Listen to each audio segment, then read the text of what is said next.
Salibona nesihlobo esithandekayo, sithanda ukubingelelana samukelana kusona lesi sifundo se-12. Sesiyafika emaphethelweni esihlobo esithandekayo. Sitaticha okunye ngoNkulunkulu lapho sifunda kakhulu ubulunga kukaNkulunkulu nokulungiswa. Kuleli viki sizabe sikusifundo ngo-12 lapho isihloko sesithi uthando lokulungiswa, imithetho emikhulu emibili. Yiso isifundo sethu sakulona leli viki. Namhlanje engilabo esizabe sincedisana uPaulus sona lesi sifundo ngilobaba uNgwenya, uElder Ruben Ngwenya. Siyakwamukela umuntu omdala. Siyabonga. Andweni. Bese swalo dade wethu lapha uNozinhle Ndlovu. Siyabusiseka ngokuba lawe lapha dade. Siyabonga. Siyakwamukela njalo umhlobo wami uMrs Siboneni Mhlanga. Siyakwamukela, sibusiseka ngama contributions akho. Siyakwamukela esifundweni namhlanje.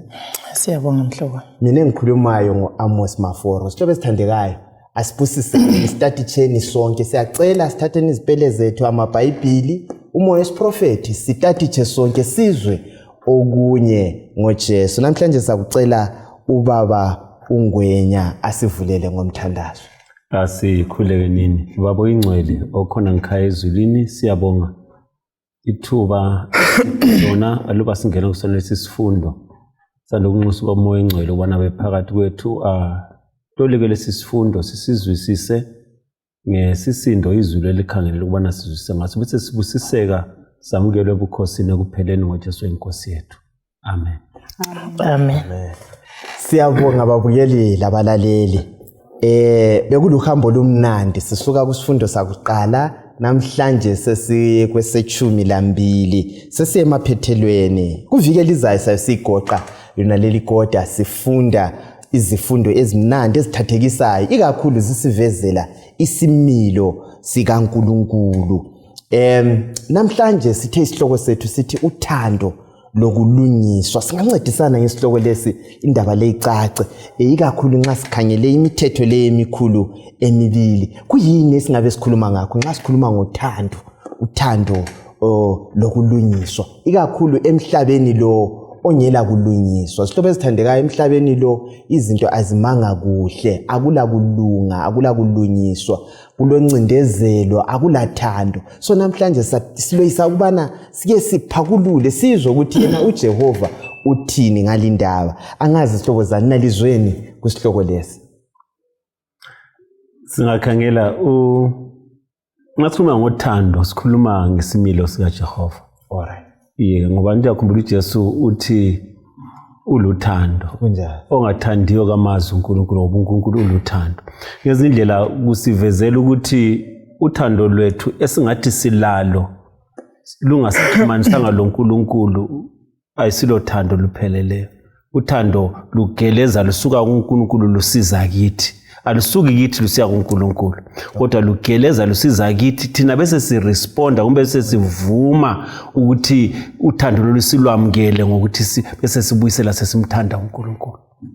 Ukungezelela khona lapho ungananzelela inkinga esibhekanelayo kakhulu njengabantu ikubana silabantu abathanda kakhulu uNkulunkulu kodwa besehluleka ukuphilisana kuhle labomakhelwane babo. Okungangokuthi akala problem lomlimo kodwa ngendlela aphila ngayo ibisisenza kungazwakali kahle ebantwini ukuthi iKristu bani esingavezi izithelo. So akala problem loNkulunkulu utsho njalo kodwa exabana labantu. Singakhangela indinyana ekwaziwa ngekhanda uJohane wakuqala ngo4 ivesi ngo20. Verse 20. Uma umuntu esithi mina ngiyamthanda uNkulunkulu kodwa ezonda umfowabo ulamanga. Ngoba umuntu ongamthandiyo umfowabo ambonayo angeze amthande uNkulunkulu angakaze ambone. Ake sicacadele mhlobo. Engikuzwayo lapha ku text lesifundayo ukuthi akuvumi mhlobo wami ukuthi ngithi uNkulunkulu ngiyamthanda ngingazake ngimbone kodwa wena engukhangeleyo ngikuzonda.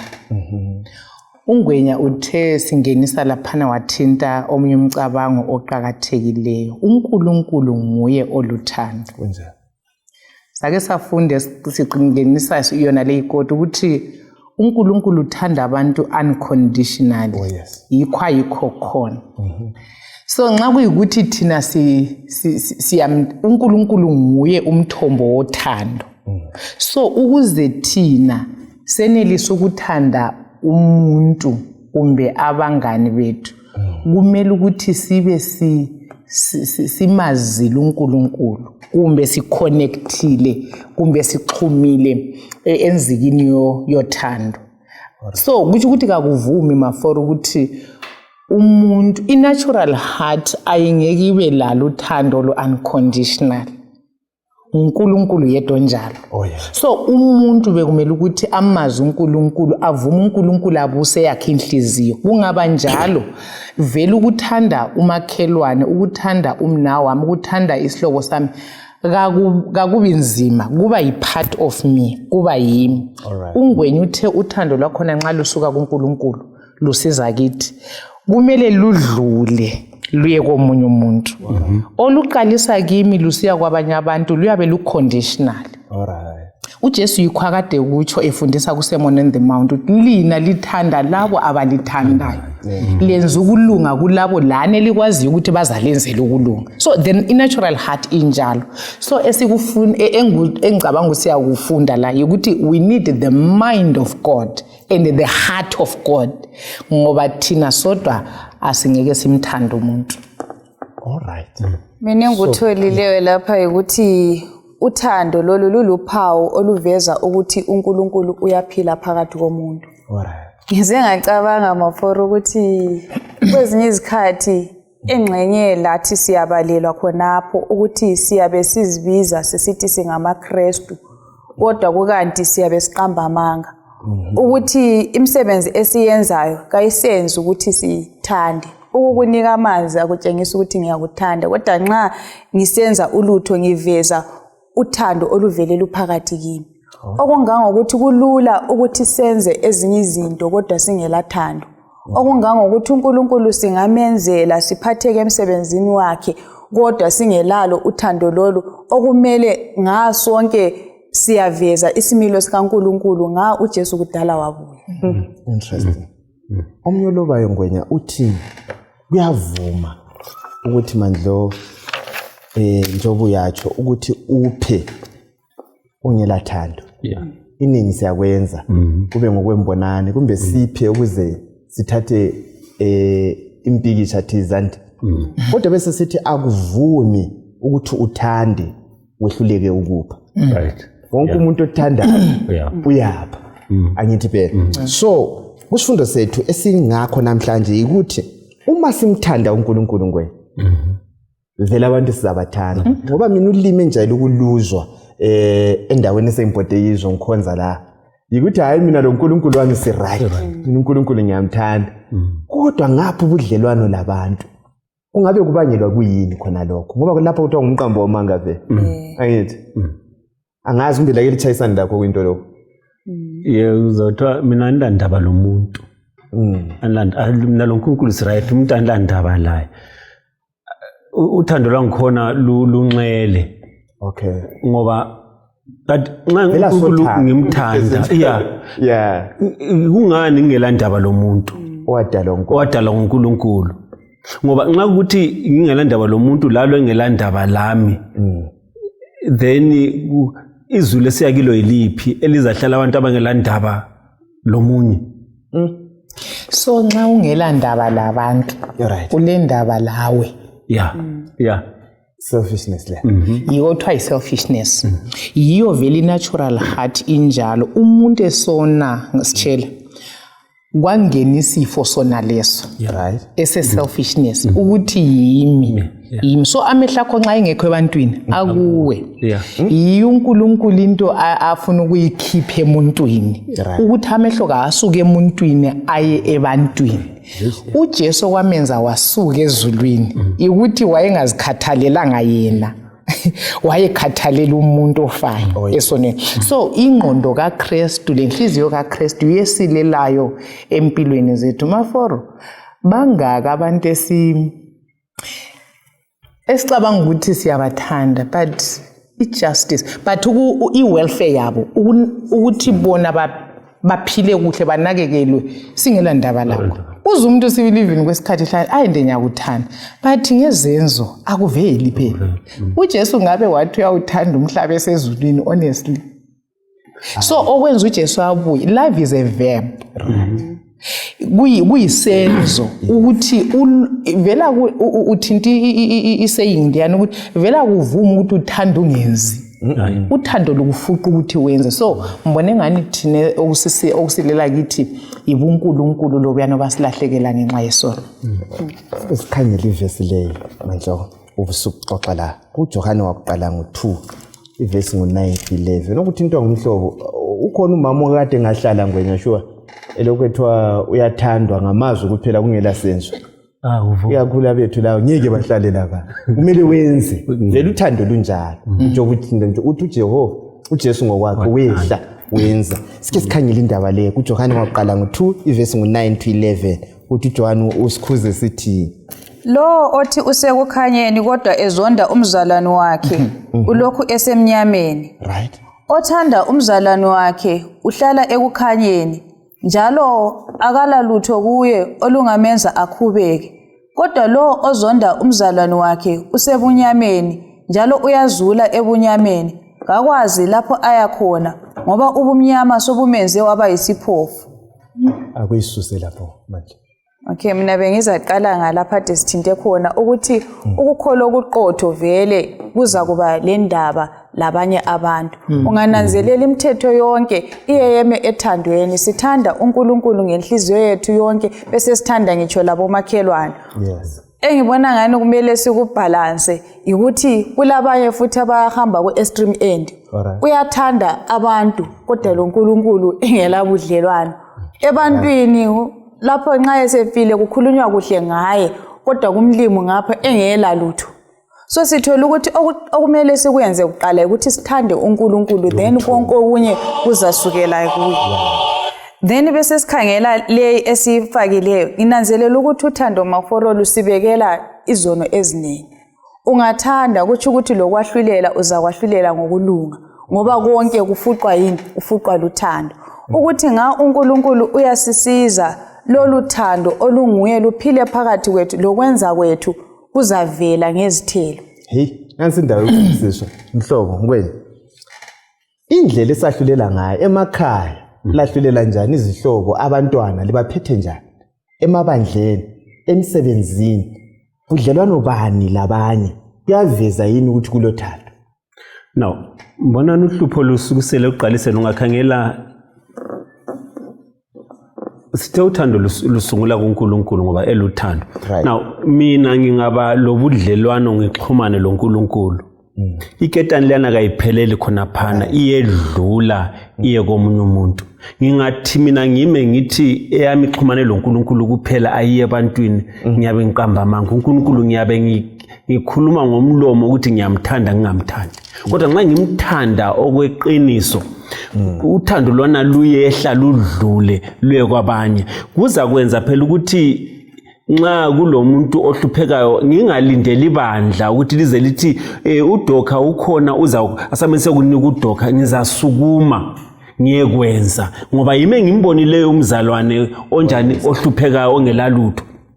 Ngangingimele ukuthi mhlawumbe kuze kumenyezelwe uhlupho lethu ukuthi ungabona nze ngilindele ukumenyezela ngifuna ukuthi bese ngibonwa phela ukuthi ngenzile kanti nxa ngisenza okothando ngiyahamba ngiyekwenza angidingi ukuthi kube lo muntu obonayo ozangiqhakathekisa ukuthi ngenze lokho ngizakwenza ngoba ngifuqwa luthando engiluthola kuNkulunkulu kumbe ngilalo nguNkulunkulu. Yes. Mansindaba siyabonga ngwena. Ivesi ithe umuntu semnyameni. Yeah, bengifuna ukukhuluma khonapho Maforo ukuthi ivesi le imini yangethusa. Right.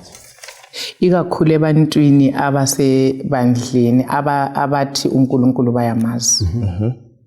uthi lo othi uhambe kukhanyeni Right. azonda umfowawo in actual fact usemnyameni. Uyakhuluma ngokuthi sikhangele i-unbreakable link ukuthi kule chain engeke iqanyulwe phakathi kokuthanda uNkulunkulu lokuthanda umfowenu. Akuvumi vele ukuthi ngithi uNkulunkulu ngiyamthanda umfowethu ngimzonda. Yikho kuthiwa isihloko sethu. Kodwa ngikhangela i-deception esilayo as Christians. Bangaka abantu abahamba nqunu sibili sibakhangele lesingena labo ichurch lezi hlobo zethu esizijiye emakhaya ezinye sezadropa out of school ngisenelisa ukuthi ngingamsiza ngimthengele amabhuku ngimbhadalele school fees kodwa kangekwenzi. So ngikhangela lokhu maforo umoya we selfishness ngoka Sathane. Right. Ngowe get ukuthi yimi engilezinto. Khangela ukuthi mangaka amasudo la. Right. NgoDisemba uyabuthenga enye yekhisimusi. Uyakubona ngikutshoyo occasion le uzathenga enye uba niyachata. Kodwa abanga so ngiyakupoint yokuthi ngikhohlisiwe ngoba ngicabanga ukuthi uKristu nyamazi futhi nyamthanda. Ngicabanga ukuthi ngihambe kukhanyeni. Mina ngibona vele uNkulunkulu esicacisela ukuthi lonke umuntu ahlazibonele indlela ahamba ngayo. Ngoba nxa kuyikuthi angithintwa mhlobo ngumumo womunye umuntu kuthi ukuthi inhliziyo yami ayikamamukela uJesu. Ngoba kaJesu yathinteka. Iyathinteka siyabe sisekukhanyeni. Isihlobo esithandekayo asibeni siyakhuzeka kusisize mina la. Bathi bona ngwenya akulamuli engila muntu ololutho singathi ngumsindisi. Kongwenya khona laphana ubekiwe wena ukuthi usiza abanye bakhona abalolutho kodwa uthola ukuthi kongwenya bakhona abahawulayo kanti sikukhuthe ngapi. Kunjalo koNdlovu kunjalo koNhlanga umlimo kasivakatshela senzele umusa. Ufuna ukuthi something ngoba ubuyela khona phane kuthini asikabe mazi uNkulunkulu. Alright. Singaba mazi uNkulunkulu ngoba iBhayibheli lithi ongathandiyo akamazi uNkulunkulu ngoba uNkulunkulu uluthando. Okokuqala singananzelela thina uthando esathandwa ngalo nguNkulunkulu. Kuza kuba lula ukuthi lathi sithanda omunye umuntu. Kuza kuba lula ukuthi singafisi ukuthi kube lomunye umuntu ozalahlwa. Ngoba ukuthi singayifakaza. Kuvezwa okukhulu ngathi ukuthi asilandaba ukuthi lwana uzachiswa kumbe asilandaba lakho asimthandi kodwa singananzelela ukuthi mina ngithandwe ukuthi ngibe mazi uNkulunkulu akakungenzi ngibe ngcono kulo ngabe mazi so lami kangitshisekela ukuthi ngiveze uthando uNkulunkulu angithande ngalo ngaba mazi lami ngiyeluveza komunye umuntu. Mandlo akusikhangelele u3 uvesi ngo10 lo11 sifithizela indaba la uFirst John 3 uvesi u10 lo11 kumbuhle ubambe lo verse 14 to 17 bese sixoxa nawo 10 kusiya ku11. Sibazi kanje ukuthi abantwana bakaNkulunkulu ngobani kanye lokuthi abangabantwana bakaSathane ngobani. Lo ongenzi okulungileyo kasuye mntaka kaNkulunkulu loba lo ongamthandiyo umfowabo. Secina kubani? Balo 14 to 17. 14 to 17. Siyakwazi ukuthi sesidlule ekufeni saya ekuphileni ngoba siyabathanda abazalwane bethu. Lo ongathandiyo ulokhu esekufeni. Lo ozonda umzalwane wakhe ungumbulali. Njalo liyakwazi ukuthi akulambulali olokuphila okungapheliyo kuye. Right. Sithobe sithandekayo. Ayithusa kwatsho njalo ngoba sikuphila kikho kodwa siyakuphila yini khona lokho. Nginanzelela ukuthi le maforo indaba enzima indaba yenhliziyo. Umoya okhona khathesi ngokuthi ngibuthelele ngizicabange mina lemuli engiduze labo kwabanye kube nzima ukuthi sengingapheka ngichithe omunye umuntu enjani engadlanga. Ngicabangela ukuthi uNkulunkulu siyadinga ukuthi adale kakatsha inhliziyo zethu ezomileyo. Khathesi okunengi lapho kumele sitshengise uthando sibonakala sithatha amapikitsha siposta indawo eziningi kuhambe kodwa singathathi i-action. Isifundo nxa ngisizwe kahle siveza ukuthi lapho uNkulunkulu ulendlela yokusivula amehlo. Lokho engubonileyo okungadingi imthandazo okudinga i-action mele mbonakale ukuthi ikudla imali okumele ngiyikhiphe. Uthi imali ezandleni zomKristu izigqoko kulabo abangela lokudla kulabo abangela. So uNkulunkulu kasisize ayenze inhliziyo zethu lezi ezomileyo ezithanda ukubuthelela.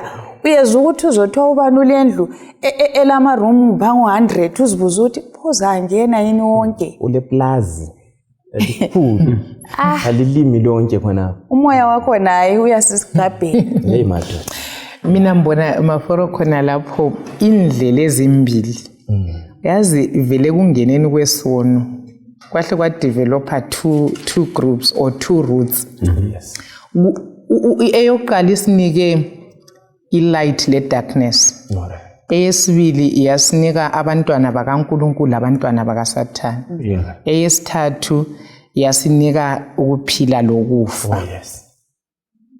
So ngicabanga ukuthi uNkulunkulu uyasinqanda njengamaKristu ukuthi singakhohliswa ngoba anti kubaningi phela abantu esiza abangalahlwa kuthiwa bazafika bethi anje ikhumbula kuMatthew 7 thina sasikhipha amademoni thina sasenza lokho but uJesu engazanga abuse enhlizweni zabo. So this is what we lack as Christians, siyala ukuthi uNkulunkulu alawule inhliziyo zethu. Unozukhulume ngezindlu amaplaza uyabuya isithixo wena ngoba nguwe olawula izehlakalo. Alright. Mina mhlobo ngikholwa lokho ukuthi uNkulunkulu ngumnikazi wezinto zonke. Nxa efaka ulutho esandleni sika Mhlanga kasifakelanga ukuthi uMhlanga abe laphana abe bukwe saziwa. Usifakele ukuthi uMhlanga kablesse uMaforo. Ungayikhangela vele indlela kaNkulunkulu yokunakekela uthe abaswelayo vele lizabe lilabo liyahlala lilabo. Why? uNkulunkulu kenelisini kuba fit njengoba esifita thina. Kodwa uNkulunkulu kukhona afuna ukuku accomplish afuna ukukusebenza enhlizweni zethu. Yeah.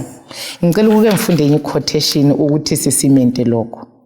Ithi khona la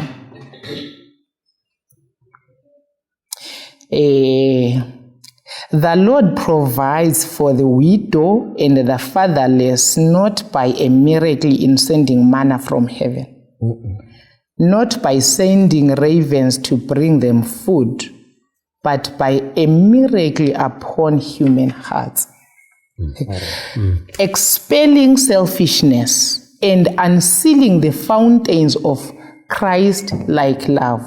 I-quotation lay ithethwe ku-Ministry of Healing, page 202 kusiya ku-205. Uthi khona uNkulunkulu nxa esithi abampofu sizahlala silabo. Kachongo kodwa ukuthi uzabanisela imana njengegangeni ngale. Futhi kachongo ukuthi njengo-Elijah uzabathumela. Uthi lokho akufake esandleni sami ubekhangelela ukuthi kuyebless ungweni. So uthi miracle uNkulunkulu afuna ukuyiperform is the miracle esenhlizweni yomuntu. Ngiyokwenzani mhlo? I-heart surgery. That's the greatest miracle uNkulunkulu angayiperform emuntwini yikuguqula inhliziyo eselfish asinike inhliziyo kaKristu. Ungakhangela ingqondo kaJesu azifanela yebo ngweni. Akukukhangele mbukelo omlaleli. Kulayini ohlala kiyo. Right. Ukhona umuntu ompofu. Kukhulu kufake khona pha. Yeah. Usuku wamvakatshela yini? Usuku wanakekela ezinye zezinswelo ozibona nsuku zonke yini? Alright. Mhlawumbe uhlale edlula phambi kwendlu yakho esiye esikole ngumntwana isicathulo kasisekho ukuthi uthule isicathulo kuyikuthi nje ngoba kulomfanekiso olutholu njengesicathulo enyaweni lwakhe wena abantu abakho esezibachile inyawo zabo sezizinkulu ulokhu uzifake ngaphansi kwe-wardrobe ezikwana umntwana lwa uzigcinelene. Now uNkulunkulu kakhangelanga ukuthi senze izinto ezimangalisayo siyethengi khonokho kuncinyane esilakho esingabelana lakho. Umlimi ufuna ukuthi siqalisele khona pha, akasokathi siqalisele ngento esingelazo, uthi siqalisele ngezinto okwazi ukuthi siphile ezandeni silazo. Right. Siqalisele khona pha. So indaba leyi Mandlo asicela into esingelazo, siyakwenelisa lokho uNkulunkulu sinikezile. Asikhangele uJohane ufanayo u4 uJohane oqala ngo4 ivesi ngo9 siya ku12. Sorry mhlobo engakafundi ngicela ngilombuzo ukuthi ku last part ayifunde ku 1 John chapter 3 lapha. Uthe khona uJesu wabonakalisa uthando lwakhe kithi ku verse 16 ngalokho ukuthi wayibeka phansi impilo yakhe ukuze thina siphile. Abe sesithi lani lifanele ukubeka impilo zenu phansi for your brethren. Ngikhangela self sacrifice mhlobo.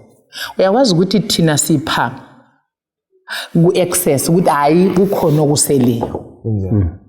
Kathesi ishedi nizakupha ngoba kuikhona enye enzama ukukutsho. Madoda indaba kaMama weZarefath ukuthi ethi mina lalokho kokugcina lo mntana nami siyakudla sife. Ungakwazi ukuthi kusasa iya kuma njani. Ukuthi is not about me kodwa ungangcono mina ngilale ngadlanga kodwa ungwenye emzini wakhe abantu ababedlile. Hayi mhlobo Ngelabanye abantu. but thina yabulokho kunxa kulomuntu ozocela ukuthi abulukhawunti hayi luyasifikisa yini ipayday. Yabona ukhangela ukuthi thina labantu abami ipayday yokuthi siphinde sithenge enye impuphu iyafika yini. So ngibona umcabango imind kaJesu ke wayithinta ukuthi siyayidinga kangamhlobo ukuthi uyancicha umuntu ukuthi ayiphekele abantwana iporridge wena ulolutho ezingali kuphandle ulani okunganani kuphandle. So sibuthelelela lekusasa singayaziwe esingakayiphiwa. Uyazi ngicabanga ukuthi kwelapha mina lawo isizukulwane sakhathesi esibudget izichewa anti emafridge kuyakufakiwa amaqatha abaliwe ukuthi sibangayo. Ungafika omunye vele usesikhipha ubudget uzenelisa ukupha yini. So indaba yokukholwa ukuthi simthande uJehova. Ngiyaqhubeka. Onapanga kabale ngizwisisa ukuthi indaba leyi maforo uJesu nxa esithi njengalokho esinikile isibonelo esokuthi yena usacrifice kanganani. Wayesinike challenge enkulu enguthanda ngoNkulunkulu ukuthi lamandla okwenza khona lokho uyasinika. Ngicabangela ukuthi bekuyisikhathi esokuthi sibe honest ukuthi uNkulunkulu ukuthanda nxa ungasasisizanga asisoze sithande sizagodla. Ebese sincedisa ngamandla akhe. Sizabona kuseneliseka ngoba ngengqondo yethu leyo akuvumi. Ngithintwa yilokho futhi khonapho. Uzanazela ukuthi uNkulunkulu kungani kumbe ngithi ngani indlela ahlola ngayo uthando lwethu imayelana lezinto ezibambekayo esilazo omuntu sehlikane lazo sipho munye. Yes. Now azama ukuveza obenefita kumbe othola kunengi asuyo ophiweyo yime emphileyo ngoba uNkulunkulu ukhipha ubugovu kimi. Ukuthi la nxa sokusele engikwazi ukuthi kuzapheka kusasa sengibona omunye ohluphekayo ngithi kusasa ngizaphela mbone lawe ehambe kudla lamhla. So ubugovu sembukhiphile. So ozuzo kunengi yimi oguxuzwayo yimi. Lo wani usethola isibusiso esesichaphakela kuye kulesi engisiphiweyo mina sokukhithwa ini ubugovu. Ukubeka kuhle ngwena kuyathinta indaba yena le kwelatshwa mina kwelatshwa wena siyabona. Asikhangeleni ivesi le sibona ukuthi vele sikwenzela abantu. Asiqale ngoJohane 4 verse 9 to 12. Verse 9. uNkulunkulu walubonakalisa kanje uthando lwakhe kithi. Wathumela emhlabeni indodana yakhe eyiyo yodwa ukuba siphile ngayo. Lolu luthando kungayisi ukuthi sasimthanda uNkulunkulu kodwa ukuthi yena wasithanda wathumela indodana yakhe njengomhlatshelo wenhlawulo yezono zethu. Bangane abathandekayo njengoba uNkulunkulu wasithanda kangaka lathi kumele sithandane.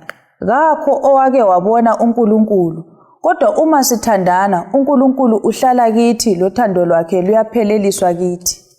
Uyayiqeda indaba uJohana. Yeah. Sithini izihlobo ezithandekayo? Ungakhangela uMateyu 25 ivesi 40 lo 45.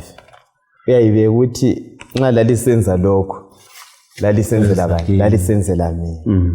Uma lalingakwenzi futhi lalingakwenzi kimi, angithi uthini indaba yokukholwa? Nxa sikholwa abantu anti uPaul zathi hey, lamukelani abantu, abanye bamukela izingelosi ezindlini, besamukela yini abantu. Kanti uyanethwa lizulu kuphandle lapha kube ngenye into onto bekubukele unethwa lizulu bengavuma ukuthi ungene. Sicatshe ngokuthi umhlaba usunjani, usumubi. Akusancediswa na phela khathesi lift, hayi umhlaba usumubi, uthando soluye ngasizwani lapha. Mina ngikuzwa ukuthi indaba yesiphambano mhlobo iyo isisisekelo sokuthi uthando silwazi. Ukuthi uJesu alenge nje laphana bekuyiwo umthombo uthi sizwisise ukuthi into okuthiwa uthando yiyo leyi. Alright. Nxa sikhangela uJesu elenge emthini ukuthi ngize ngicabanga uJesu esithi ngilinika umthetho omutsha kuJohn chapter 13 ukuthi lithandane njengoba ngalithanda. So ipower yesiphambano, indlela uJesu asithande ngayo iyo yodwa unozuthintile vele ngaphandle kokuthi uNkulunkulu simthande. Right. Uthando lokuthanda abanye siyaluthathanga ngeke sibe lana. So mina yikho engikuzwisisayo ukuthi i-stimulating power umlokuthinta ukuthi amandla okuthanda abanye ahinje on isiphambano, ukuthi vele nxa sisesiphambanweni kulapho esibona khona. So nxa sisehlule ukuthanda abanye asingeke simthande uNkulunkulu. Singamazi. Asingeke siyabe sikhohlisiwe, siyazikhohlisa. Mhlobo, inhliziyo engathintekiyo inhliziyo bani? Hey. Bangaka abantu abaswela. Mina ngicabanga ukuthi umlimo ukhuluma lathi ukuthi mhlobo bangaka abantu mina ngiyakukholwa ukuthi uNkulunkulu vele unithintanisa labantu okumele ukuthi ngibabless.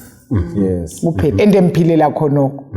So ngicabanga ukuthi ukuze khona lokho kwenzakala empilweni yami kuvezakala kumele mina uJesu ngimazi kahle. Kakhulu. Sihlobo ezithandekayo.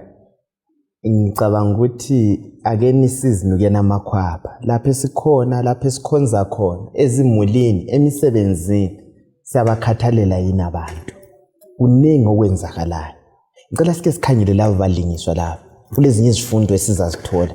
Kule ndoda leyi Mandlo kuthiwa yayinothile, the rich young ruler le. Ukukhangela asifakeni umKristu khona phana. AmaKristu amaningi sinjalo. Ku Mateyu 19 sibalele uvesi 16 siya ku 22 bese sidobha izifundo esizitholayo lapha. Mateyu 19 verse ngeka 16 kusiya ku 22. Kweza enye indoda kuJesu yabuza yathi, "Mfundisi, ngenzeni okulungileyo ukuze ngizuze ukuphila okungapheliyo na?"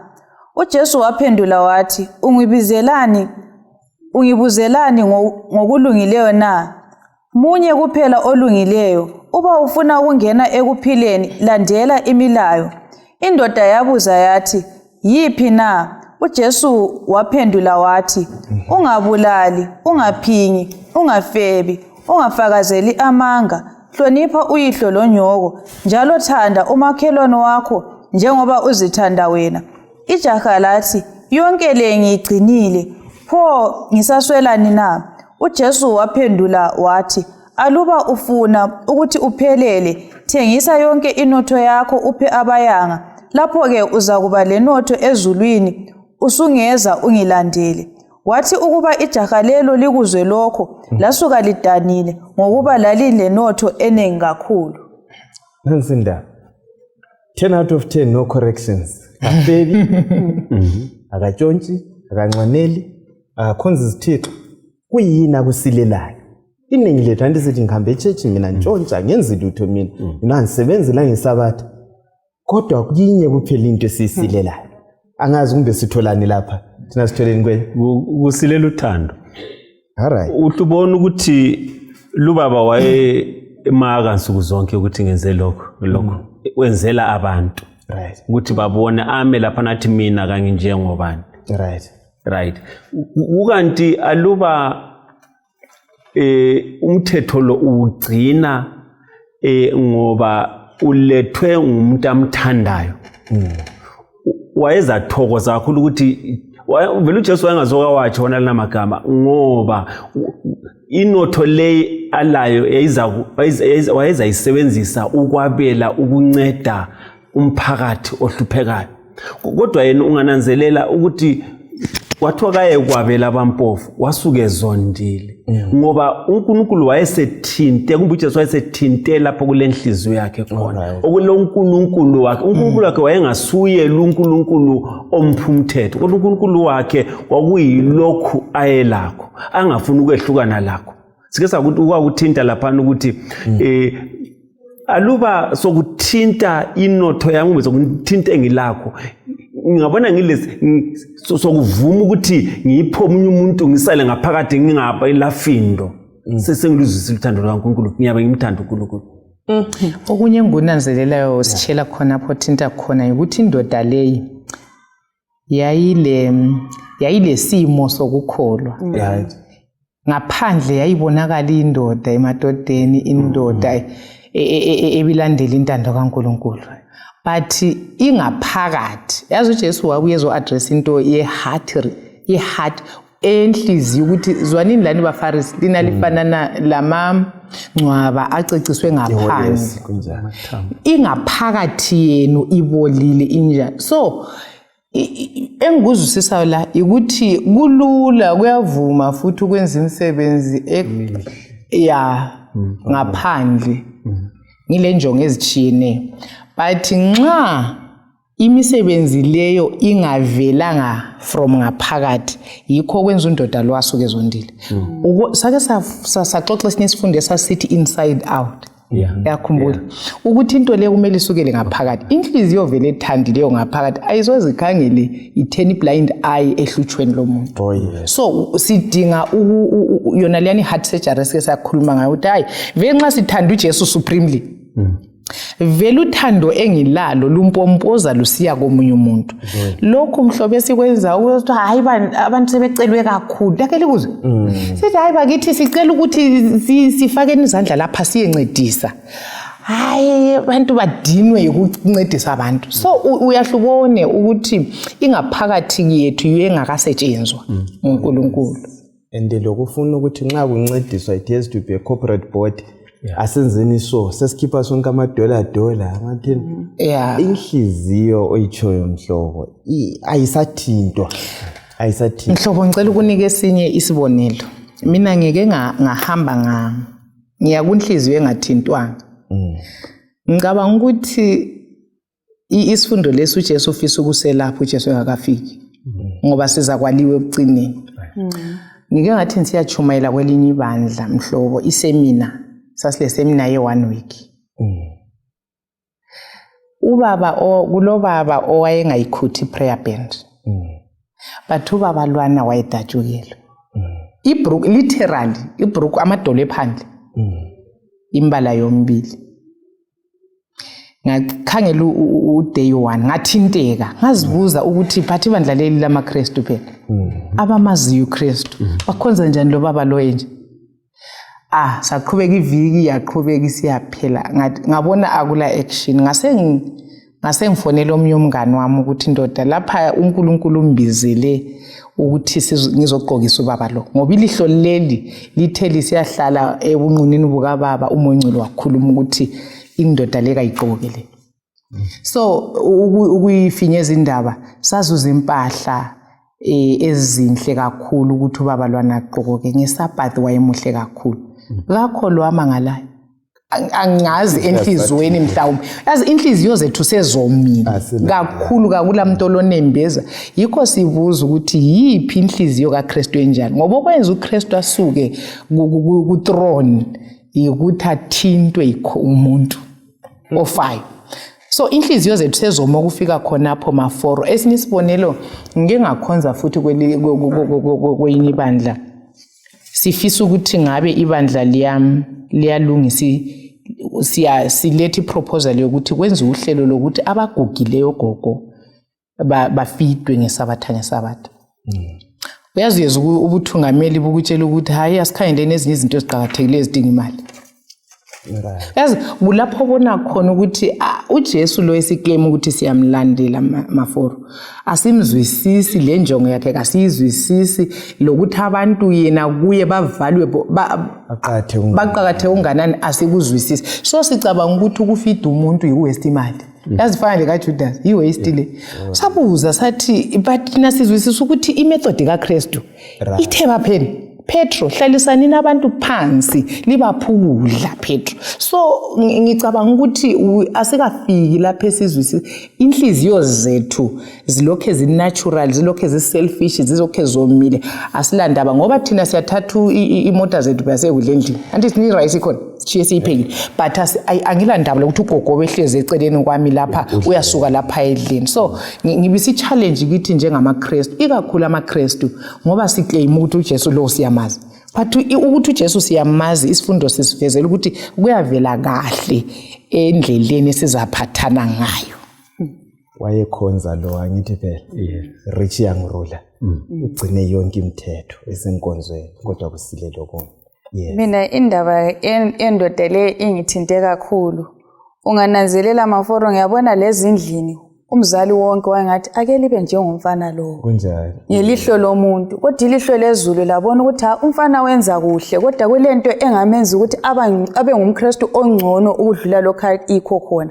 Nginanzelela ukuthi lapha into eyayiphambanisekile ukuthi uthando lukaNkulunkulu lwalungekho enhlizweni izinto lezi zenzakala ukuthi wakwenza ngamandla akhe angazi ukuthi kuthiwa kumele sibe lothando lukaNkulunkulu enhlizweni zethu singakaqalisi ukuthi siyenze izinto khona lokho sizakwenza ngamandla kaNkulunkulu la ngomusa wakhe bese siqalisa ukuthi silandele umthetho kaNkulunkulu kuthiwa in nature the laws of nature uNkulunkulu engahlala vele kuzabonakala ngemsebenzi. Ngibona kulobungozi futhi ukuthi sokungaba lokuthi nginika abantu ukudla ngiyenze konke kodwa uthando lukaNkulunkulu lungekho. Yikho kwezinye izikhathi Maforo siphakama ukuthi ngakunika ulutho senguthatha amapikitshi ukuthi umhlaba wonke ukubone kanti bekungathini ukuthi lapho sesenzile esinye isandla singabi kwazi bese kusiba yikuzenzisa futhi. Yes. Ibandla Ngwenya okuthindwa nguMandlo ibandla le NGO kumele kuchiya angithi phela ukudla kuyanikezwa for whatever agenda abayebelayo angithi phela kumbe labeze politics yakubamba umntwana ulamakhovula nje akucabuthi akuthi uthi uyakuthanda wenzela lokho akujongileyo umlimo kasivakatshele asincedise siqhubeka Ngwenya ngifuna sike sikhangele futhi indaba ekuluka ngo10 ivesi khangela u31 lo 32 laphana indaba yomSamaria kodwa sifunkhanyela laba abakhonzayo sike sishane lo mSamaria sizwe laba abakhonzayo ungasibalela Ngwenya asichasisele lapha verse 31 to 32. Yes. Kwakulo mpristi owayehamba ngaleyo ndlela owathi eyibona indoda leyo waceza kwelinye icele wenza njalo lo mlevi wafika kuleyo ndawo wayibona indoda wakhekheleza wedlula. Ngikufake ku context yolimi lwakhathesi ngibona ngani umpristi wayengumfundisi umlevi enguelder angithi phela ngabathungameli bethu lapha nansi indoda ichayiwe ngibona ngani futhi babejaha ukuye church ngaphambanisi lapho bayaceza bethi sesiphuzile into lezathu zithinta mhlo ukuthi eziqhakathekileyo ukuthi hayi kulokunye sikuqhakathekisayo kulalo ukunceda lo namhlanje siloyisa Ngwenya sike sincedisana asifuna ukukhuluma ngomSamaria olungileyo sike sikhangelela amadoda la alungileyo in courts abantu esikhonza labo laba sebebona ihlupho kwenzakalani lapha kuyaphila ngoba sikubambeni lapho ukuthi into eqhakathekileyo ukuthi uthando lusungula kuNkulunkulu lwehle luze kimi ngingalwamukela ludlulela kufanele ketani soludlulela njani womuntu kungaqhamuka uthando phakathi kwami loNkulunkulu then into eyabe sokusenzakala sekungumkhuba formalism formalism ukuthi bangangibona ngingasenzo okuhle ngabona ngasaya enkonzweni bazathi sengiwile ngathi mina vele dala ngawa. Now bese kusenza ukuthi nxa sengihlangana lodinga uncedo kimi okuqhakathekileyo ukuthi ngiyebonwa enkonzweni. Alright. Ngoba ngingamkhangela lo muntu lo izimemezelo zizakwenziwa ngubani. Ngingekho kumele ukuthi bangibone ngisenza izimemezelo ukuze bangibone ukuthi enkonzweni ngikhona. So ngingam-attenda mhlawumbe kuzadinga ukuthi ngimbizele ambulance ngimqhube ngihambe la esibhedlela. Ngale bazathi enkonzweni ngilovile. Kufana lokuthi kumbe ngilethe eduze umakhelwane usefelwe. Right. Na ukufika komakhelwane ngibachiye ngiqale ngiye church. Hathi sabasku. Right. Ngibachiya ngapha hayi ngizabe sengibabona sengivela ngapha e-church. Kuye nanku umngcwabo ngesabatha. Ngithi angisoke ngiu-attendele umngcwabo ngesabatha lo. Mina kufanele ukuthi ngiye e-church ngoba ngingawu-attenda bazathi sengiwile. Madoda. So formalism. Kuthi ukutshengisa ukuthi uthando phakathi kwaNkulunkulu lami luqhamukile kudala. Alukho kodwa nxa luvele lukhona kuxhumeka iketani leyana luza kwehlula nxa ngilepha kuhle Ngwenya uthi umlevi lo mpriest laba vele kwakunyela thando. Ngicabanga ukuthi mhlobo ukucabanga kwami mbona ngani ngabe umlevi lo mpriest ngabe kwakulabantu eduze lo muntu babeza kwenza olunye lutho. Uyakubona kwinto kwakhona ukuthi senzela abantu lapho babebodwa. Ngicabanga ukuthi umSamaria akwenza akula muntu wakwazi ukuthi iparable nje kuphela akula muntu wabakwazi ukuthi umSamaria wenza. So uhlupho lwethu senzela abantu siyadidizela singani umuntu siyamthanda angithi vele lapho wayeyedwa wahlwa wabaleka angithi vele hey kuyino kunye sikuthola indaba leyo ungayifunda ku Desire of Ages. Uyathola ukuthi umpriest lo mlevu ukudlula khona phana kwakulicebo likaNkulunkulu. Right. Kulezi izikhathi lathi balaleli lababukeli ukuthi uNkulunkulu uyasidlulisa kwenye indawo edinga ukuthi sitshengise uthando lwakhe kwabanye. Ungananzelela lapha bafisa ukuthi ngabe umuntu kadlulanga ngakhona lapha kumbe wabhoda ngangale ukwenzela ukuthi kumceze. uNkulunkulu kumele asisize ukuthi sibe njengaye.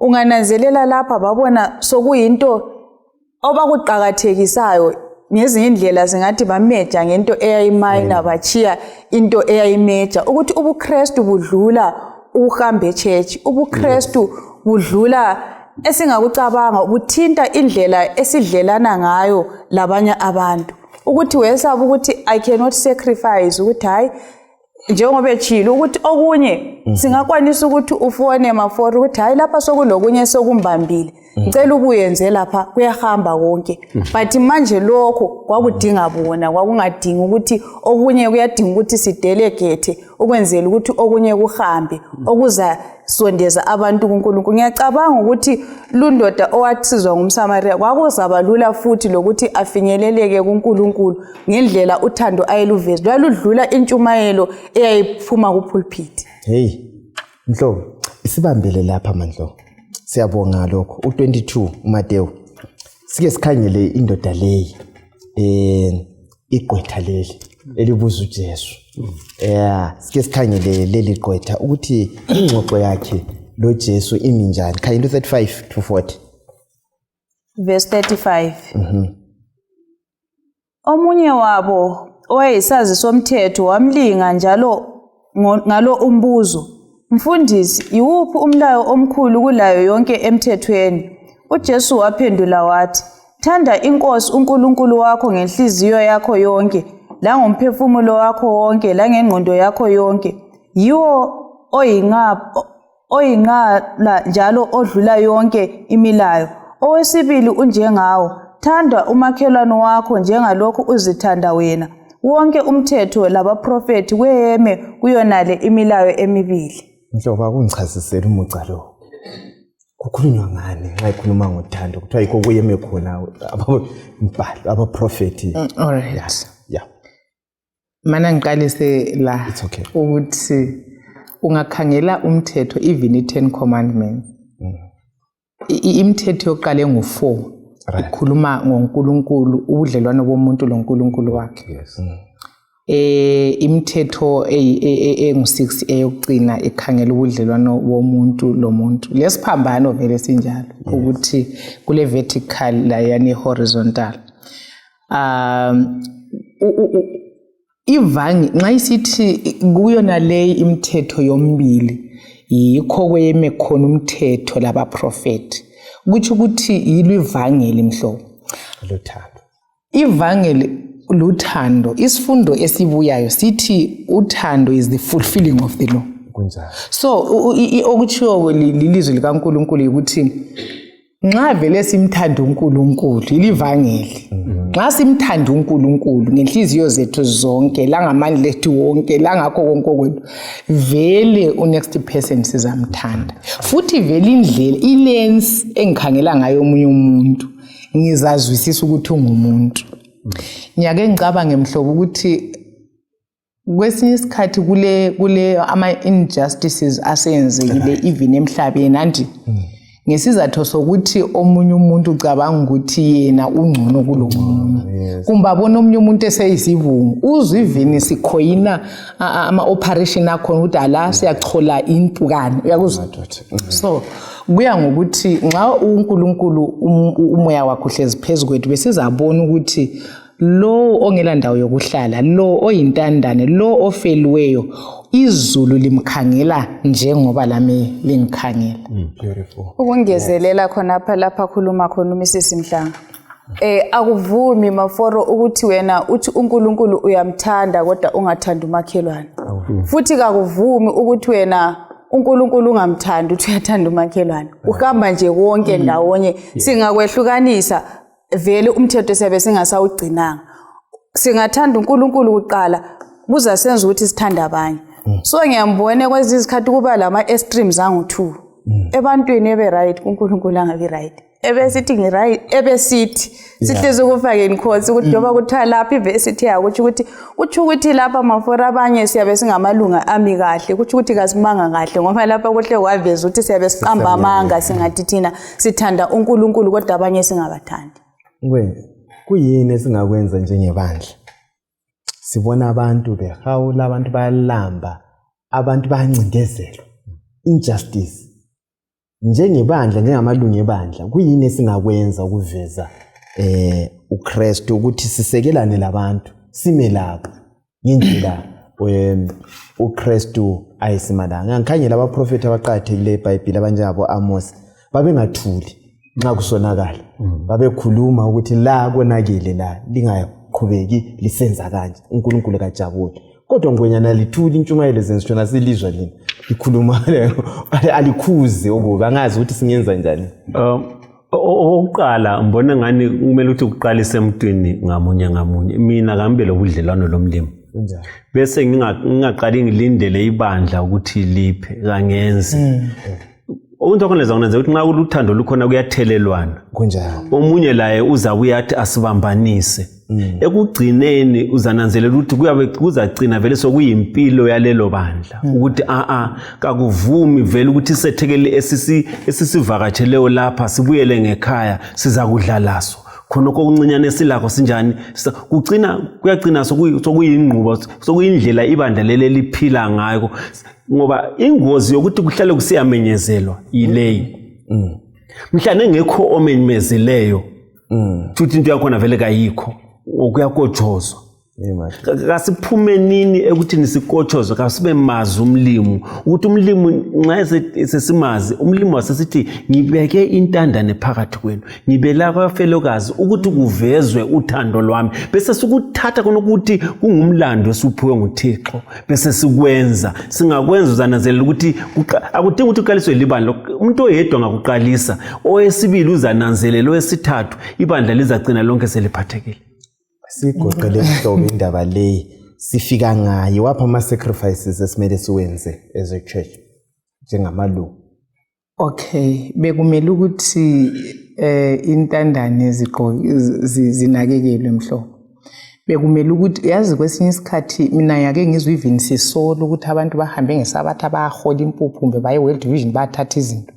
but thina singenzanga lutho uyakubona sime phakathi eminyango abafuna ukungena siyabavalela lathi singangena so mina engicabanga ukuthi bekumele ukuthi njengebandla ilihlo lethu vele kalibe kwabampofu ngile quotation lapha ethi uNkulunkulu okumenza ukuthi asinike uyasitest kuthiwa yitest yebandla lonke ithi khona in placing among them the helpless and the poor to be dependent upon their care, Christ tests his professed followers.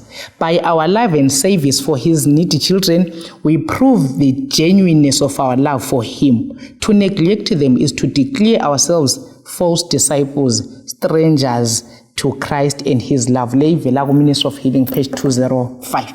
So uNkulunkulu nxa efaka insweli ibandla lebandla lilabantu abanidi uNkulunkulu bafake ngabomo ukuthi abone ukuthi liyacaca liqinisile kuthiwa the genuineness yokuthi yamthanda ngoba kulula ukukhuluma ngomlomo omhlophe I'm not just ngiyamthanda sure but akuvele kulaba ke aba disadvantaged abaswele asibafinyeleleni uJesu thenxa libenzela lokho likwenzela mina yeah Mandlo uyiqoqo sithi indaba Hayi mina engunanzelela ukuthi uNkulunkulu siyamdinga okudlula lokho kade singakucabanga uthi ngaphandle kwami lingenze lutho right we can do nothing without Christ so uNkulunkulu ehlezi kithi nguye ozasisiza ukuthi sincedise labo esigudlana labo amathuba sihlezi silawo lapho esihamba khona lapho esisebenza khona lapho eseza khona izinto zethu eziningi sithintana labo okokuthi ngawo uNkulunkulu ebengasivula amehlo kulabanye ababese kuveje ukuthi bafe maforo kodwa nxa uNkulunkulu engasebenzisa bengaphepha zihlobo ezithandekayo kuleli viki obekumqoka yilokho ukuthi kasithandeni uNkulunkulu bese sithanda umakhelwane sithande abanye abantu lokhu vele kuyangenelana kuyahambelana nxa ungamthandi uNkulunkulu okuyinguye umthombo wothando ngeke wathanda omunye umuntu akuvumi uyakungumqambo wamanga usemnyameni asingavumini ukuhamba emnyameni ukuhlala emnyameni asenzeni hatsho kokubukwa sithandeni abantu umuntu uyathandwa sihlobo esithandekayo loba enzeni asifundeni ukuxola asifundeni ukuba lengqondo kaJesu size sifane laye Kristu sethu asiphelelanga nxa singelathando uthando akuthandwa ngomlomo uthandwa la ngezenzo asipheli let us be prepared to spend and to be spent okusemhlabeni ukudla inotho umhlaba kuyasenela sonke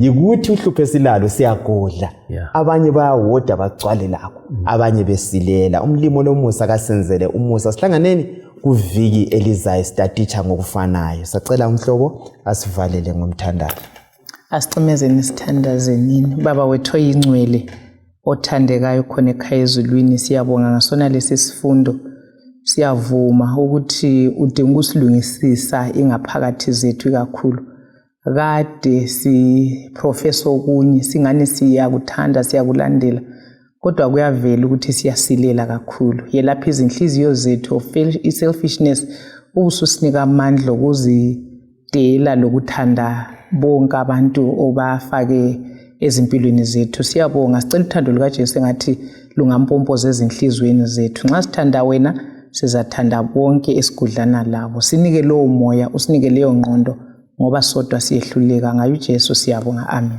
amen